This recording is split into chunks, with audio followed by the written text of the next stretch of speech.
There's a version of you that does not yet exist. Not a fantasy version, not the idealized, everything worked out, none of the hard things happened version that imagination sometimes constructs as an escape from the difficulty of the present. A real version, a version that is being built right now in this exact season through the specific combination of everything you're currently carrying and everything you're currently navigating and everything you have already survived. With a precision and an intentionality that you cannot fully see from inside the process. And if you could see that version clearly, if you could stand where that version of you will one day stand and look back at the person you are today, you would be surprised. Not mildly surprised. Not the quiet satisfaction of someone who expected growth and found it. Genuinely, deeply, this is not what I thought was possible surprised. The kind of surprise that arrives when the distance between where you were and where you have arrived is so much greater than anything your present circumstances suggested was reachable that the only adequate response is something close to wonder. You cannot see that version yet because you're inside the process that is producing it. And the process does not look like what the outcome will look like. It never does. The caterpillar inside the chrysalis is not having an experience that resembles flight. The seed in the ground is not having an experience that resembles a harvest. The person in the middle of the hardest chapter of their life is not having an experience that resembles the person they are becoming through the living of it. But the becoming is happening. Underneath the difficulty and the uncertainty and the not yet and the still waiting and the I thought it would be further along than this by now, the becoming is happening. And what is becoming is going to surprise you. Stay with me, because this message is not going to tell you that everything is going to be easy or that the difficulty of the present season is about to dramatically resolve. It is going to tell you something more durable than that. Something about who you are becoming through the living of every season, including this one, and why the version of you that is coming is more than anything the current season makes it possible to expect. I want to start with something honest about the relationship between who you currently are and who you believe yourself to be capable of becoming. Because most people, if they were asked in a genuinely private and unperformed moment to describe the version of themselves they believe is realistically possible, would describe something that is shaped almost entirely by what they have already experienced, by what they have already proven themselves capable of, by the evidence of their own history, by the ceiling that the accumulated experience of their life, including the hard parts, especially the hard parts, has seemed to establish. And that ceiling feels real. It feels like an honest assessment rather than a limitation. It feels like wisdom rather than smallness, like the appropriate moderation of expectation that a person who has lived enough life to know how things actually work arrives at through experience. But it is a ceiling built from incomplete information, because it is built from what you can see, from what has already happened, from a version of yourself that has already been expressed. And the version of yourself that is coming, the one this message is about, is built from something your past does not have access to. It is built from everything the hard seasons are producing in you that has not yet found its full expression. Think about what the difficult chapters of your life have been building, not what they have taken, though they have taken real things and the accounting of that is honest and the grief of it is appropriate, but what they have been building.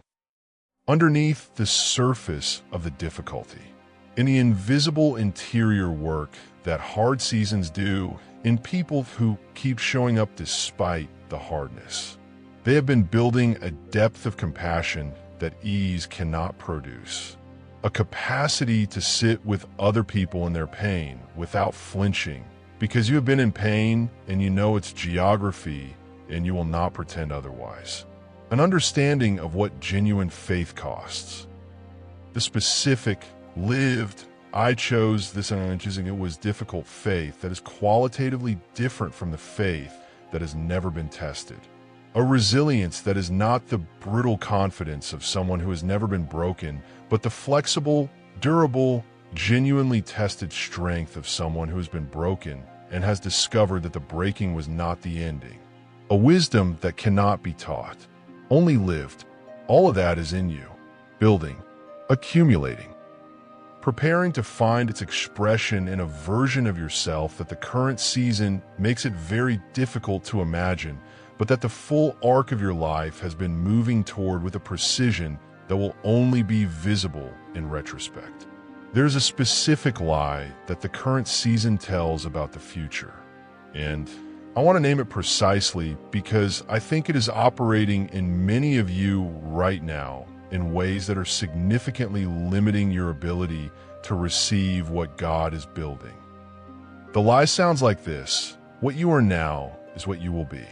That the version of yourself you are currently experiencing, tired, uncertain, carrying more than you expected to be carrying at this point, further from some of your hopes than you thought you would be, is a reliable indicator of what the future holds. That the trajectory suggested by the present season is the trajectory of your life. It is not, because the present season is not a destination. It is a process. And processes are systematically misleading about destinations because the middle of a process never looks like the end of it. The middle of a renovation looks like destruction. The middle of a healing looks like wound.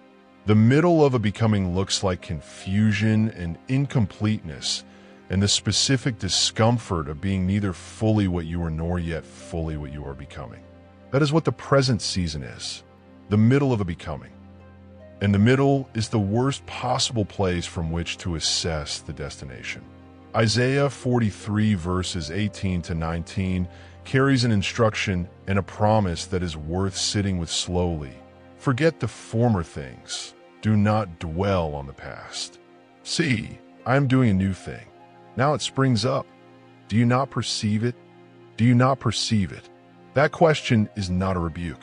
It is an invitation to look for evidence of the new thing in the place where it is actually emerging, which is not in the dramatic and the visible and the already arrived, but in the subtle, the nascent, the just beginning to spring up. The new version of you is already beginning to spring up in ways that are easy to miss because they do not yet look like what they're going to become. In the quality of your responses to difficulty that is slightly different from what it was a year ago. In the things you no longer need that you once needed. In the things you can now carry that once would have broken you. In the understanding you bring to situations that previously would have bewildered you. The becoming is already in process. It has been in process for longer than you have been aware of it. Pause for a moment. Take a breath.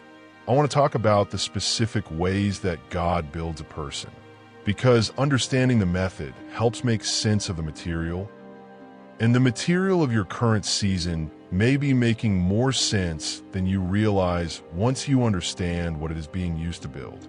God builds people through contrast, not through the uninterrupted experience of good things. Though good things are genuinely good and God gives them genuinely, and they are worth receiving with full gratitude, but through the specific, irreplaceable knowledge that comes from having experienced both sides of a contrast. Having known fear and found courage on the other side of it. Having known loss and found that something essential survived the losing. Having known confusion and found that God was present in the confusion even when the confusion felt like abandonment. Having known the end of your own strength and found that something beyond your own strength was available when yours ran out. These contrasts are not incidental to the person you are becoming. They are constitutive of it.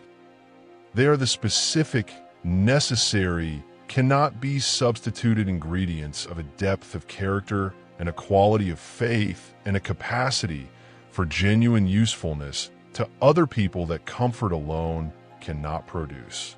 The version of you that is coming has been through what you are going through, and it is different because of it, not damaged by it, different, deeper, more real, more genuinely capable of the specific things that the next chapter of your life is going to ask of you. Because the next chapter will ask things of you that the current season is preparing you for, not despite the difficulty, through it. Romans 5 verses 3 to 4 makes this process explicit with a precision that is worth examining carefully. We also glory in our sufferings, because we know that suffering produces perseverance. Perseverance, character, and character, hope. Suffering produces perseverance. Perseverance produces character. Character produces hope. That is not a motivational sequence. That is a description of a process, a specific, ordered, each stage producing the next process in which the difficult thing is not the enemy of the good outcome. It is the raw material of it, in which the suffering is not evidence that the hope is unavailable. It is the beginning of the path that leads to the hope. You're in the process, somewhere in the middle of it. The suffering has been real. The perseverance has been real. More real than you have given yourself credit for. The character being produced is real, even when it is not yet visible in its full form. And the hope, the specific, deeply rooted, not dependent on current circumstances hope that this process produces, is coming, is the destination of the path you are on. I want to speak now about something that the version of you that is coming knows that the current version of you is still learning. It knows the difference between what matters and what doesn't. This sounds simple. It is not simple. It is one of the most practically significant shifts that genuine growth produces. And it is a shift that almost universally requires the specific kind of difficulty that strips away the non-essential and leaves only what is genuinely important. The version of you that is coming has a clarity about what deserves your energy and what is not that the current version is still developing. It has stopped spending significant portions of its interior life on the opinions of people whose assessment of your life was never accurate enough to deserve that much weight. It has stopped performing versions of itself for audiences that were never going to be satisfied regardless of the performance. It has stopped waiting for permissions and validations and acknowledgments that were never coming from the specific people you were waiting for them from. Not because it has become hard or indifferent, because it has become clear, because the process of getting here, the specific, costly, nobody chooses this voluntarily process of being refined by difficulty, has burned away a significant amount of what was not essential. And what remains is more genuinely itself than any previous version. That clarity is coming. It may already be arriving in partial form.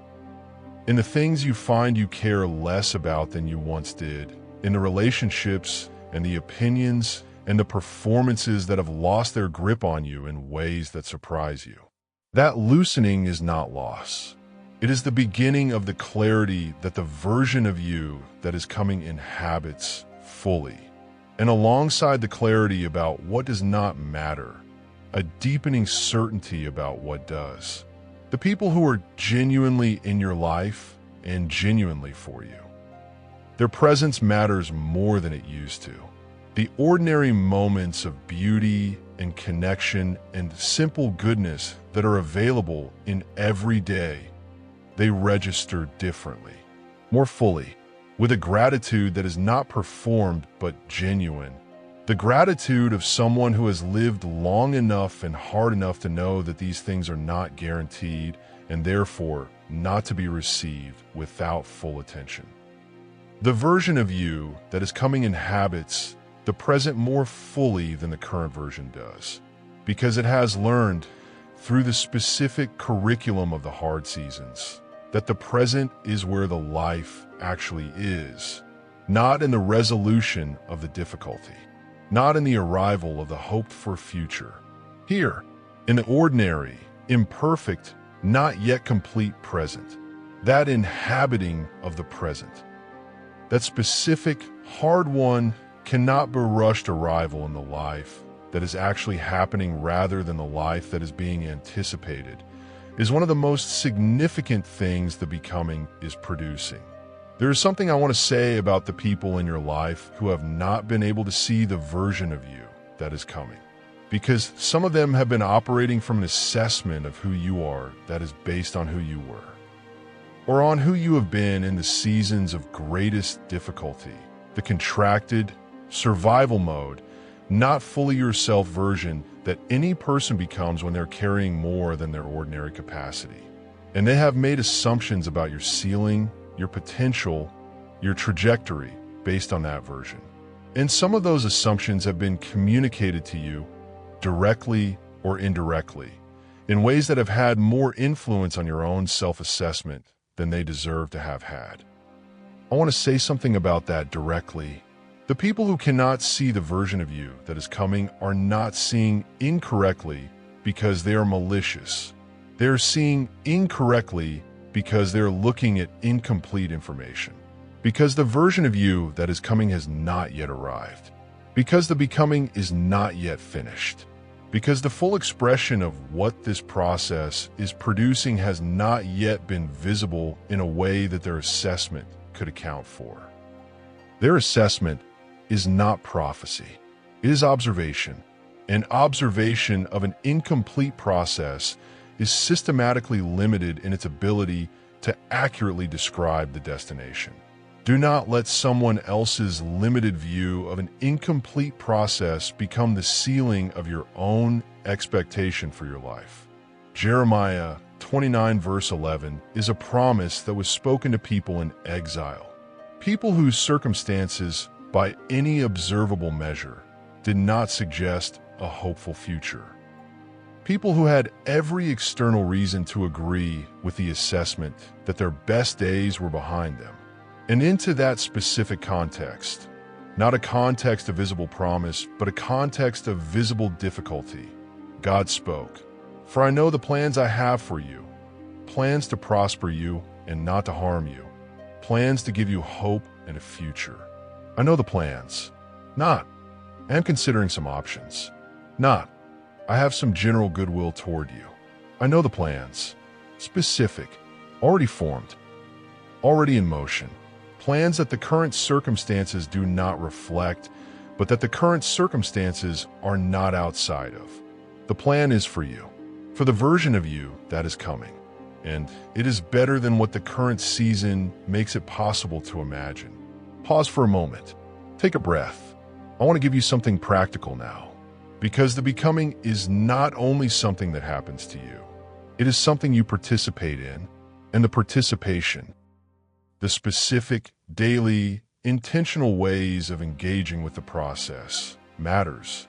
The first thing is to stop measuring the becoming against a timeline that was never yours. There's a timeline you constructed, consciously or not, for the version of yourself you expected to be by now. By this age, by this point in your life, a set of expectations about where the growth should have taken you, what should have been achieved, what version of yourself should have emerged by this particular moment. And the gap between that expected timeline and the actual one, the gap between who you thought you would be by now and who you currently are, has been a source of a specific kind of pain. A quiet grief for the expected version that did not arrive on schedule. Put that timeline down, not because the hopes behind it were wrong, but because God does not work on constructed timelines. He works on a different kind of schedule entirely. One that is oriented not toward the achievement of particular milestones by particular ages, but toward the production of a particular kind of person by the particular process that person specifically requires. Your process has taken the time it has taken because you have specifically required it, not as punishment, as precision. The exact duration of the becoming is the exact duration that the becoming requires for you. With your specific history, your specific wounds, your specific gifts, your specific assignment. Trust the duration. It is not behind schedule. is exactly on time for what is being built. The second thing is to begin treating the current season as the preparation it actually is rather than the failure it sometimes feels like.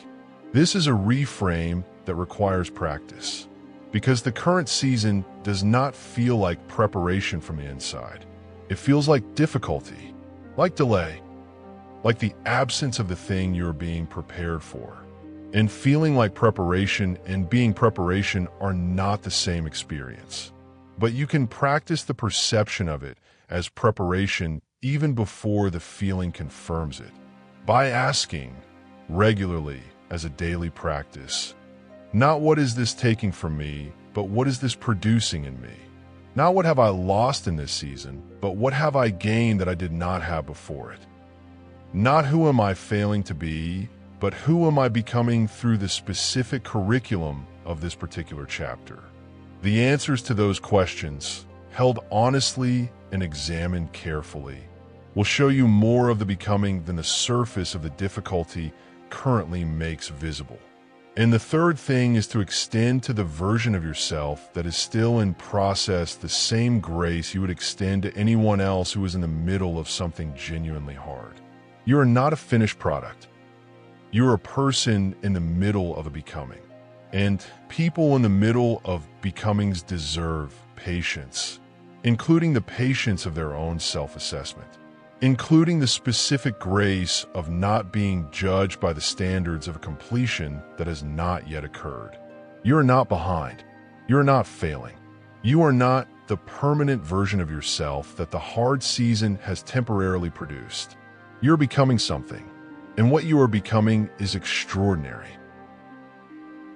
I want to close this message with something I hope you will carry with you beyond the moment of hearing it.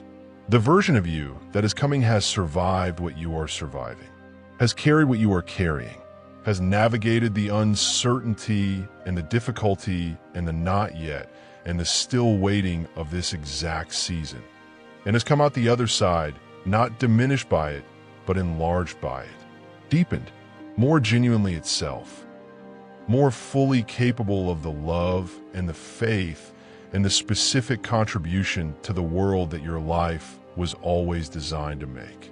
That version is not a fantasy. It is not a consolation prize offered in place of the life you actually wanted.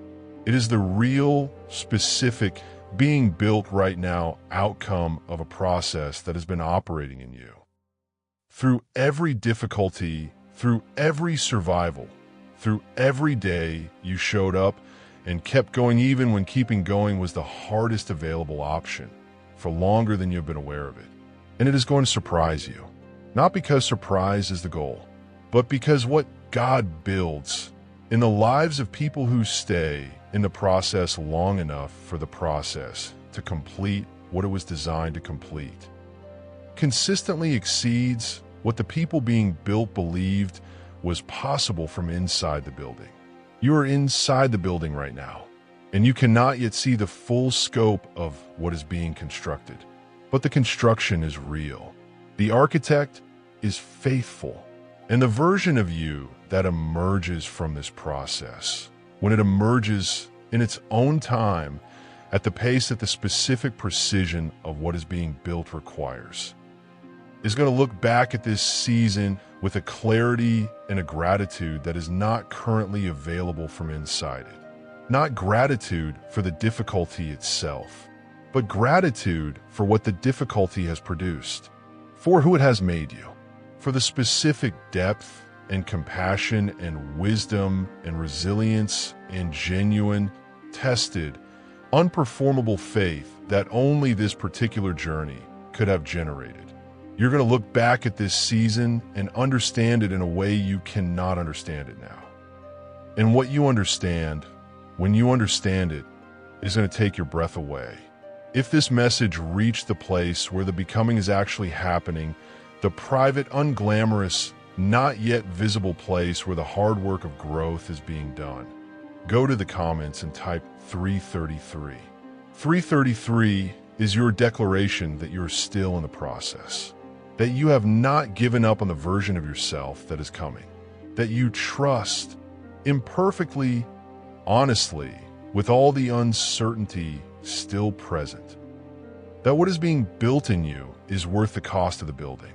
And then beneath your 333, one sentence, just one, the one thing that this season has produced in you that you did not have before it began.